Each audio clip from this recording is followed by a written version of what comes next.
This is my second vlog for St Mary's. This one is on speed and agility. I have two athletes who will perform acceleration and the pro agility. Both athletes will be critiqued on their performance, and I will look at some strategies to either progress or regress their performance based on skills or capacity. Athlete number 1 displays an insufficient level of skill during linear acceleration. This athlete is a camogie player and is therefore only required to accelerate over shorter distances. There are a few errors with her technique that can be improved with cues and derivatives. The first thing that was noticed was the lack of technique in her arm drive. This is due to the athlete playing her sport with a camogie stick. The athlete's forward lean quickly decreases after her initial first step. I believe this is due to the shorter distances she is required to accelerate on the pitch. By her 5th step, she is almost at an angle required for max velocity sprinting. The athlete did display sufficient knee flexion, ankle dorsiflexion, but the angle of her hip is slightly less than what Spinks and colleagues have described as sufficient for adequate acceleration.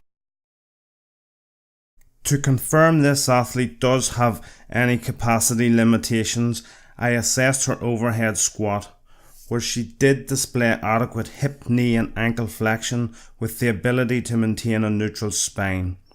From the front side, she did display a lateral shift in the frontal plane, which most likely is a result of insufficient motor recruitment. Therefore, reactive neuromuscular training can be used to improve this. I also assessed the athlete's readiness to perform speed and agility tasks. Here I have used a landing assessment to assess her technique and eccentric strength. During this rep, her centre of mass came too far from the base of support, hence she loses balance, but apart from that one rep, she did show adequate technique and strength to perform speed and agility tasks. In this clip, I have taken the athlete to the wall to perform the wall drive exercise. The aim of this drill is to teach acceleration posture and leg action during the lean position. This was the first time this athlete has performed this drill, so technique was the main focus. We kept the reps to single exchange, perform slowly until competence increases. Also cueing to maintain a dorsiflexed ankle. Falling starts were performed to improve the athlete's acceleration angle while also increasing her explosive first steps. Performing these exercises did improve the athlete's initial acceleration while also helping her to maintain a better forward lean angle over an increased number of steps. As you can see here from the before and after angles, while they are compared side by side, the increased forward lean and focus on arm drive has allowed her to hold that acceleration angle for a longer time. Athlete number 2 is myself performing the linear acceleration. You can see here there are some issues with my technique, and to confirm whether these issues are skill or capacity related, I performed some tests. The overhead squat did confirm there is tightness in my hip flexors, as can be seen from the posterior pelvic tilt. I can only achieve quarter squat depth before my low back goes into flexion.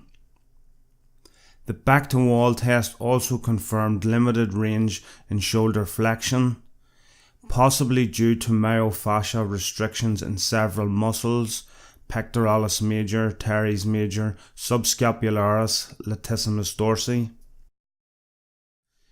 These mobility restrictions can hinder acceleration mechanics, forward head position and poor posture due to limited shoulder flexion, and tightness can have a negative effect on the forward lean during acceleration. Mobility restrictions in the hip flexor can cause the pelvis to tilt in a posterior direction during the swing phase. This would mean that by trying to achieve a high knee position, the lower back will be forced into flexion, creating poor posture and increasing the chance of injuries. A stretching intervention is therefore required to improve this athlete's mobility alongside myofascial releasing techniques that will over time improve range of motion. Stretching of the hip flexors alongside shoulder flexion stretching and stretching of the lats can improve range of motion. Also using foam rolling at the hips and T-spine rotations for the upper back.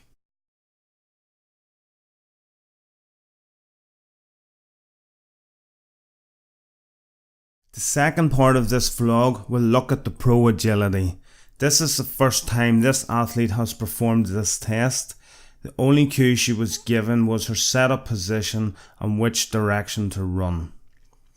This athlete does show some errors in the drill, starting foot position, lack of arm drive, but her lateral deceleration was the biggest issue, with a narrow base of support and not lowering her centre of mass. This leaves her in a poor position to be capable of applying force to re-accelerate in the new direction she needs to run in. She showed similar techniques when changing direction at both sides, bending over and not lowering her centre of mass while using a very narrow base of support.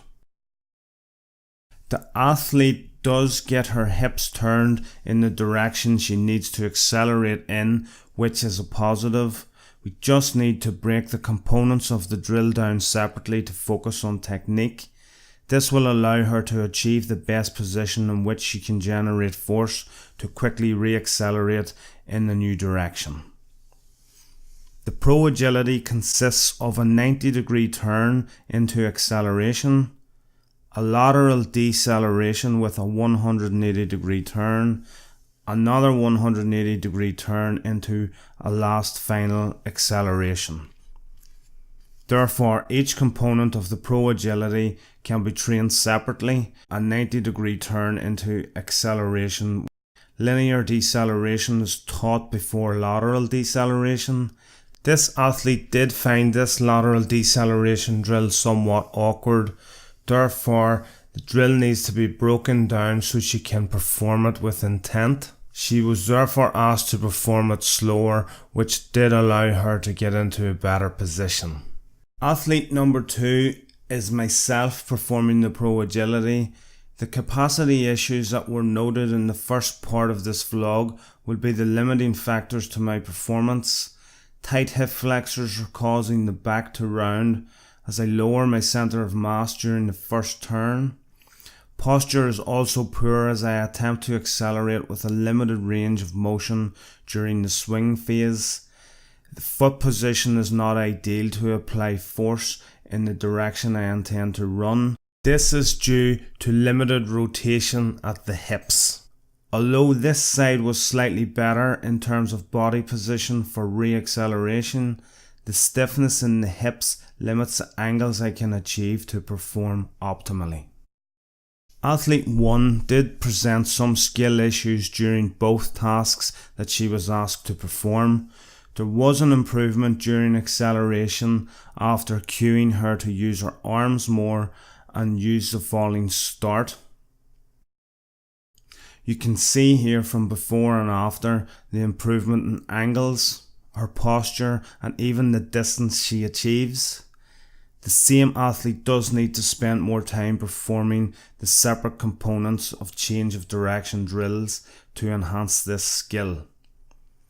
Whereas athlete 2 needs to spend time working on myofascial restrictions to help improve the range of motion in the joints. For athletes to have the ability to control their body during fast dynamic movements such as speed and agility tasks, and to get into the best optimal position that will allow them to generate as much force as possible, does require a level of skill and capacity.